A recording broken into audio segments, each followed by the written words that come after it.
شروع اللہ کے نام سے جو بڑا مہربان نہایت رحم والا ہے۔ اے محمد صلی اللہ علیہ وآلہ وسلم، مجاہد لوگ تم سے غنیمت کے مال کے بارے میں دریافت کرتے ہیں کہ کیا حکم ہے؟ کہہ دو کہ غنیمت خدا اور اس کے رسول کا مال ہے، تو خدا سے ڈرو اور آپس میں صلح رکھو، اور اگر ایمان رکھتے ہو تو خدا اور اس کے رسول کے حکم پر چلو۔ مومن تو وہ ہیں کہ جب خدا کا ذکر کیا جاتا ہے تو ان کے دل ڈر جاتے ہیں، اور جب انہیں اس کی آیتیں پڑھ کر سنائی جاتی ہیں تو ان کا ایمان اور بڑھ جاتا ہے، اور وہ اپنے پروردگار پر بھروسہ رکھتے ہیں، اور وہ جو نماز پڑھتے ہیں اور جو مال ہم نے ان کو دیا ہے اس میں سے نیک کاموں میں خرچ کرتے ہیں، یہی سچے مومن ہیں، اور ان کے لیے پروردگار کے ہاں بڑے بڑے درجے اور بخشش اور عزت کی روزی ہے۔ ان لوگوں کو اپنے گھروں سے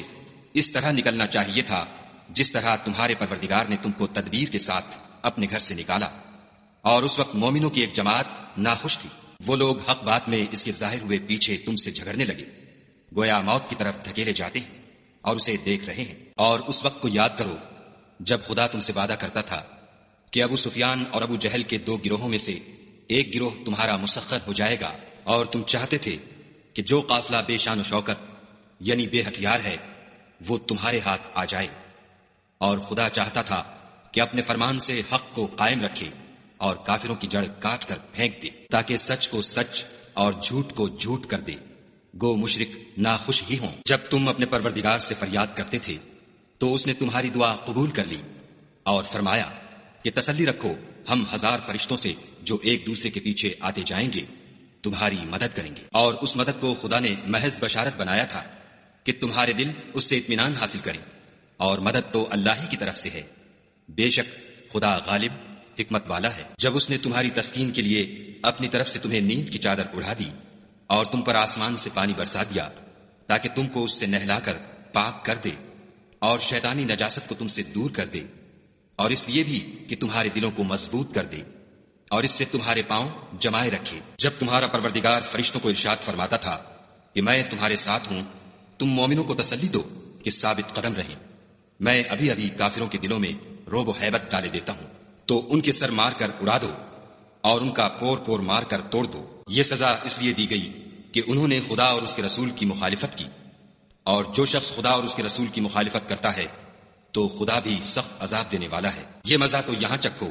اور یہ جانے رہو کہ کافروں کے لیے آخرت میں دوزخ کا عذاب بھی تیار ہے۔ اے اہل ایمان، جب میدان جنگ میں کفار سے تمہارا مقابلہ ہو تو ان سے پیٹھ نہ پھیرنا، اور جو شخص جنگ کے روز اس صورت کے سوا کہ لڑائی کے لیے کنارے کنارے چلے یعنی حکمت عملی سے دشمن کو مارے یا اپنی فوج میں جا ملنا چاہے، ان سے پیٹھ پھیرے گا تو سمجھو کہ وہ خدا کے غضب میں گرفتار ہو گیا، اور اس کا ٹھکانہ دوزخ ہے، اور وہ بہت ہی بری جگہ ہے۔ تم لوگوں نے ان کفار کو قتل نہیں کیا بلکہ خدا نے انہیں قتل کیا۔ اور اے محمد صلی اللہ علیہ وآلہ وسلم، جس وقت تم نے کنکریاں پھینکی تھیں تو وہ تم نے نہیں پھینکی تھیں بلکہ اللہ نے پھینکی تھیں، اس سے یہ غرض تھی کہ مومنوں کو اپنے احسانوں سے اچھی طرح آزما لے، بے شک خدا سنتا جانتا ہے۔ بات یہ ہے کچھ شک نہیں کہ خدا کافروں کی تدبیر کو کمزور کر دینے والا ہے۔ کافروں، اگر تم محمد صلی اللہ علیہ وآلہ وسلم پر فتح چاہتے ہو تو تمہارے پاس فتح آ چکی۔ دیکھو، اگر تم اپنے افعال سے باز آ جاؤ تو تمہارے حق میں بہتر ہے، اور اگر پھر نافرمانی کرو گے تو ہم بھی پھر تمہیں عذاب کریں گے، اور تمہاری جماعت خواہ کتنی ہی کثیر ہو تمہارے کچھ بھی کام نہ آئے گی، اور خدا تو مومنوں کے ساتھ ہے۔ اے ایمان والو، خدا اور اس کے رسول کے حکم پر چلو اور اس سے روگردانی نہ کرو،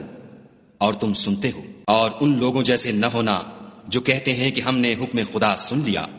مگر حقیقت میں نہیں سنتے۔ کچھ شک نہیں کہ خدا کے نزدیک تمام جانداروں سے بدتر بہرے گونگے ہیں جو کچھ نہیں سمجھتے، اور اگر خدا ان میں نیکی کا مادہ دیکھتا تو ان کو سننے کی توفیق بخشتا، اور اگر بغیر صلاحیت ہدایت کے سماعت دیتا تو وہ منہ پھیر کر بھاگ جاتے۔ مومنو، خدا اور اس کے رسول کا حکم قبول کرو، جبکہ رسول خدا تمہیں ایسے کام کے لیے بلاتے ہیں جو تم کو زندگی جاوداں بخشتا ہے، اور جان رکھو کہ خدا آدمی اور اس کے دل کے درمیان حائل ہو جاتا ہے، اور یہ بھی کہ تم سب اس کے روبرو جمع کیے جاؤ گے۔ اور اس فتنے سے ڈرو جو خصوصیت کے ساتھ انہی لوگوں پر واقع نہ ہوگا جو تم میں گناہ گار ہیں، اور جان رکھو کہ خدا سخت عذاب دینے والا ہے۔ اور اس وقت کو یاد کرو جب تم زمین مکہ میں قلیل اور ضعیف سمجھے جاتے تھے اور ڈرتے رہتے تھے کہ لوگ تمہیں اڑا نہ لے جائیں یعنی بے خانما نہ کر دیں، تو اس نے تم کو جگہ دی اور اپنی مدد سے تم کو تقویت بخشی، اور پاکیزہ چیزیں کھانے کو دیں تاکہ اس کا شکر کرو۔ اے ایمان والو، نہ تو خدا اور رسول کی امانت میں خیانت کرو اور نہ اپنی امانتوں میں خیانت کرو، اور تم ان باتوں کو جانتے ہو، اور جان رکھو کہ تمہارا مال اور اولاد بڑی آزمائش ہے، اور یہ کہ خدا کے پاس نیکیوں کا بڑا ثواب ہے۔ مومنو، اگر تم خدا سے ڈرو گے تو وہ تمہارے لیے امر فارغ پیدا کر دے گا، یعنی تم کو ممتاز کر دے گا اور تمہارے گناہ مٹا دے گا اور تمہیں بخش دے گا، اور خدا بڑے فضل والا ہے۔ اور اے محمد صلی اللہ علیہ وآلہ وسلم، اس وقت کو یاد کرو جب کافر لوگ تمہارے بارے میں چال چل رہے تھے کہ تم کو قید کر دیں یا جان سے مار دیں یا وطن سے نکال دیں، تو ادھر تو وہ چال چل رہے تھے اور ادھر خدا چال چل رہا تھا، اور خدا سب سے بہتر چال چلنے والا ہے۔ اور جب ان کو ہماری آیتیں پڑھ کر سنائی جاتی ہیں تو کہتے ہیں یہ کلام ہم نے سن لیا ہے، اگر ہم چاہیں تو اسی طرح کا کلام ہم بھی کہہ دیں، اور یہ ہے ہی کیا، صرف اگلے لوگوں کی حکایتیں ہیں۔ اور جب انہوں نے کہا کہ اے خدا، اگر یہ قرآن تیری طرف سے برحق ہے تو ہم پر آسمان سے پتھر برسا یا کوئی اور تکلیف دینے والا عذاب بھیج۔ اور خدا ایسا نہ تھا کہ جب تک تم ان میں تھے انہیں عذاب دیتا، اور نہ ایسا تھا کہ وہ بخشش مانگے اور انہیں عذاب دے۔ اور اب ان کے لیے کون سی وجہ ہے کہ وہ انہیں عذاب نہ دے، جبکہ وہ مسجد محترم میں نماز پڑھنے سے روکتے ہیں، اور وہ اس مسجد کے متولی بھی نہیں ہیں، اس کے متولی تو صرف پرہیزگار ہیں، لیکن ان میں کے اکثر نہیں جانتے۔ اور ان لوگوں کی نماز خانہ کعبہ کے پاس سیٹیاں اور تالیاں بجانے کے سوا کچھ نہ تھی۔ تو تم جو کفر کرتے تھے اب اس کے بدلے عذاب کا مزہ چکھو۔ جو لوگ کافر ہیں اپنا مال خرچ کرتے ہیں کہ لوگوں کو خدا کے رستے سے روکیں، سو ابھی اور خرچ کریں گے، مگر آخر وہ خرچ کرنا ان کے لیے موجب افسوس ہوگا، اور وہ مغلوب ہو جائیں گے،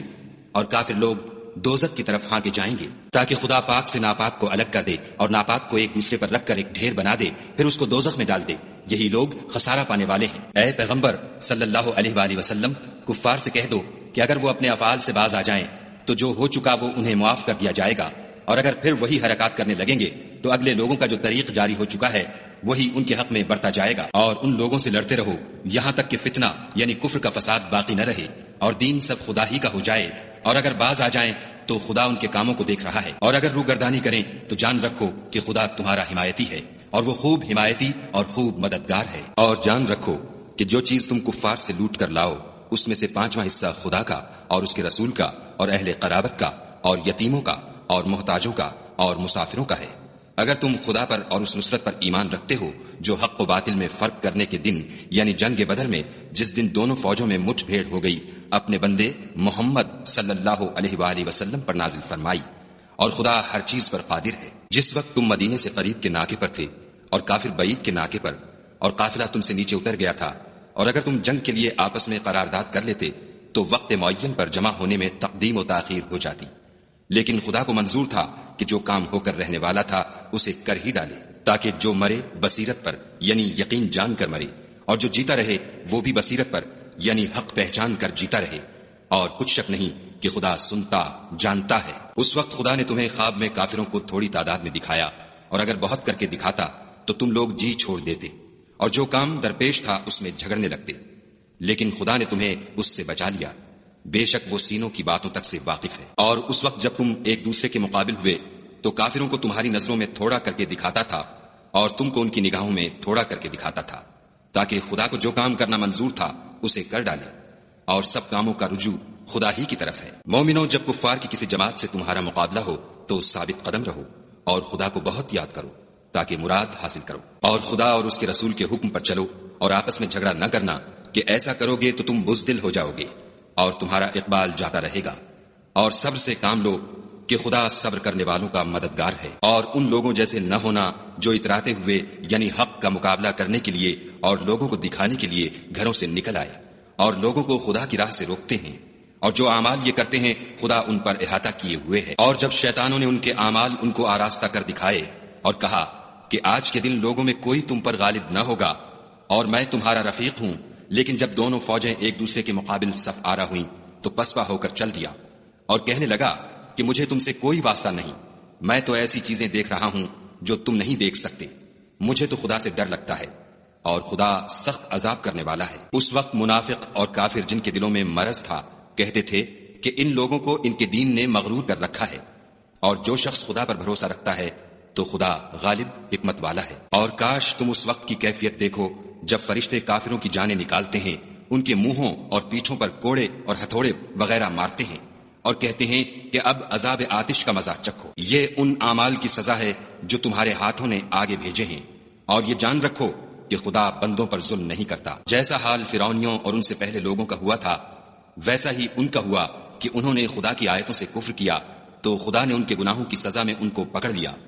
بے شک خدا زبردست اور سخت عذاب دینے والا ہے۔ یہ اس لیے کہ جو نعمت خدا کسی قوم کو دیا کرتا ہے، جب تک وہ خود اپنے دلوں کی حالت نہ بدل ڈالیں، خدا اسے نہیں بدلا کرتا، اور اس لیے کہ خدا سنتا جانتا ہے۔ جیسا حال فرعونیوں اور ان سے پہلے لوگوں کا ہوا تھا، ویسا ہی ان کا ہوا۔ انہوں نے اپنے پروردگار کی آیتوں کو جھٹلایا تو ہم نے ان کو ان کے گناہوں کے سبب ہلاک کر ڈالا اور فرعونیوں کو ڈبو دیا، اور وہ سب ظالم تھے۔ جانداروں میں سب سے بدتر خدا کے نزدیک وہ لوگ ہیں جو کافر ہیں، سو وہ ایمان نہیں لاتے۔ جن لوگوں سے تم نے صلح کا عہد کیا ہے، پھر وہ ہر بار اپنے عہد کو توڑ ڈالتے ہیں اور خدا سے نہیں ڈرتے۔ اگر تم ان کو لڑائی میں پاؤ تو انہیں ایسی سزا دو کہ جو لوگ ان کے پسے پشت ہوں وہ ان کو دیکھ کر بھاگ جائیں، عجب نہیں کہ ان کو اس سے عبرت ہو۔ اور اگر تم کو کسی قوم سے دغا بازی کا خوف ہو تو ان کا عہد انہی کی طرف پھینک دو اور برابر کا جواب دو۔ کچھ شک نہیں کہ خدا دغا بازوں کو دوست نہیں رکھتا۔ اور کافر یہ نہ خیال کریں کہ وہ بھاگ نکلے ہیں، وہ اپنی چالوں سے ہم کو ہرگز عاجز نہیں کر سکتے۔ اور جہاں تک ہو سکے فوج کی جمعیت کے زور سے اور گھوڑوں کے تیار رکھنے سے ان کے مقابلے کے لیے مستعد رہو، کہ اس سے خدا کے دشمنوں اور تمہارے دشمنوں اور ان کے سوا اور لوگوں پر جن کو تم نہیں جانتے اور خدا جانتا ہے ہیبت بیٹھی رہے گی۔ اور تم جو کچھ راہ خدا میں خرچ کرو گے اس کا ثواب تم کو پورا پورا دیا جائے گا، اور تمہارا ذرا نقصان نہ کیا جائے گا۔ اور اگر یہ لوگ صلح کی طرف مائل ہوں تو تم بھی اس کی طرف مائل ہو جاؤ، اور خدا پر بھروسہ رکھو، کچھ شک نہیں کہ وہ سب کچھ سنتا اور جانتا ہے۔ اور اگر یہ چاہیں کہ تم کو فریب دیں تو خدا تمہیں کفایت کرے گا، وہی تو ہے جس نے تم کو اپنی مدد سے اور مسلمانوں کی جمعیت سے تقویت بخشی اور ان کے دلوں میں الفت پیدا کر دی۔ اور اگر تم دنیا بھر کی دولت خرچ کرتے تب بھی ان کے دلوں میں الفت پیدا نہ کر سکتے، مگر خدا ہی نے ان میں الفت ڈال دی۔ بے شک وہ زبردست اور حکمت والا ہے۔ اے نبی، خدا تم کو اور مومنوں کو جو تمہارے پیرو ہیں کافی ہے۔ اے نبی، مسلمانوں کو جہاد کی ترغیب دو۔ اگر تم میں 20 آدمی ثابت قدم رہنے والے ہوں گے تو 200 کافروں پر غالب رہیں گے، اور اگر 100 ایسے ہوں گے تو 1000 پر غالب رہیں گے، اس لیے کہ کافر ایسے لوگ ہیں کہ کچھ بھی سمجھ نہیں رکھتے۔ اب خدا نے تم پر سے بوجھ ہلکا کر دیا اور معلوم کر لیا کہ ابھی تم میں کسی قدر کمزوری ہے، بس اگر تم میں 100 ثابت قدم رہنے والے ہوں گے تو 200 پر غالب رہیں گے، اور اگر 1000 ہوں گے تو خدا کے حکم سے 2000 پر غالب رہیں گے، اور خدا ثابت قدم رہنے والوں کا مددگار ہے۔ پیغمبر کو شایع نہیں کہ اس کے قبضے میں قیدی رہیں جب تک کافروں کو قتل کر کے زمین میں کثرت سے خون نہ بہا دے۔ تم لوگ دنیا کے مال کے طالب ہو اور خدا آخرت کی بھلائی چاہتا ہے، اور خدا غالب حکمت والا ہے۔ اگر خدا کا حکم پہلے نہ ہو چکا ہوتا تو جو فدیہ تم نے لیا ہے اس کے بدلے تم پر بڑا عذاب نازل ہوتا۔ تو جو مال غنیمت تمہیں ملا ہے اسے کھاؤ کہ وہ تمہارے لیے حلال طیب ہے، اور خدا سے ڈرتے رہو، بے شک خدا بخشنے والا مہربان ہے۔ اے پیغمبر، جو قیدی تمہارے ہاتھ میں گرفتار ہیں ان سے کہہ دو کہ اگر خدا تمہارے دلوں میں نیکی معلوم کرے گا تو جو مال تم سے چھن گیا ہے اس سے بہتر تمہیں عنایت فرمائے گا، اور تمہارے گناہ بھی معاف کر دے گا، اور خدا بخشنے والا مہربان ہے۔ اور اگر یہ لوگ تم سے دغا کرنا چاہیں گے تو یہ پہلے ہی خدا سے دغا کر چکے ہیں، تو اس نے ان کو تمہارے قبضے میں کر دیا،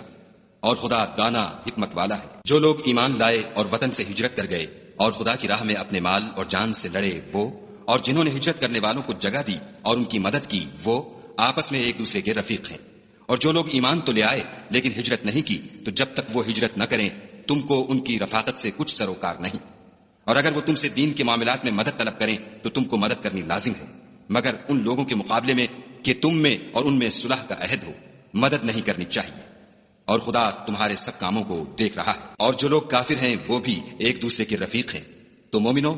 اگر تم یہ کام نہ کرو گے تو ملک میں فتنہ برپا ہو جائے گا اور بڑا فساد مچے گا۔ اور جو لوگ ایمان لائے اور وطن سے ہجرت کر گئے اور خدا کی راہ میں لڑائیاں کرتے رہے، اور جنہوں نے ہجرت کرنے والوں کو جگہ دی اور ان کی مدد کی، یہی لوگ سچے مسلمان ہیں، ان کے لیے خدا کے ہاں بخشش اور عزت کی روزی ہے۔ اور جو لوگ بعد میں ایمان لائے اور وطن سے ہجرت کر گئے اور تمہارے ساتھ ہو کر جہاد کرتے رہے، وہ بھی تمہیں میں سے ہیں، اور رشتہ دار خدا کے حکم کی روح سے ایک دوسرے کے زیادہ حقدار ہیں۔ کچھ شک نہیں کہ خدا ہر چیز سے واقف ہے۔